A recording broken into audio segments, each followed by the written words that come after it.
రాజకీయాలకు అతీతంగా రాష్ట్రాన్ని అభివృద్ధి చేసుకోవాలని సీఎం రేవంత్ రెడ్డి పిలుపునిచ్చారు. ప్రజాభవన్లో నిర్వహించిన ఎంపీల మీటింగ్ ఆయన ముఖ్య అతిథిగా హాజరయ్యారు. కేంద్ర రాష్ట్ర ప్రభుత్వాల మధ్య పరస్పర సహకారం ఉంటేనే తెలంగాణను అభివృద్ధి పదం వైపు నడిపించగలమని అభిప్రాయం వ్యక్తం చేశారు CM Revanth Reddy.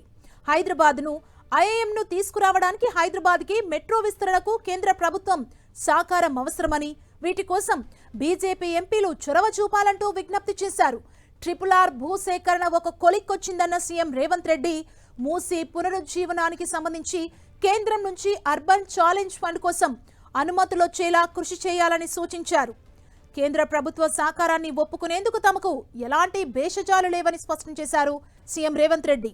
Tummidihatti port connectivity, bullet train, Adilabad, Warangal airports కి సంబంధించిన అనుమతులు వీలైనంత త్వరగా పూర్తి చేసుకునేలా చూడాలని కోరారు సీఎం రేవంత్ రెడ్డి.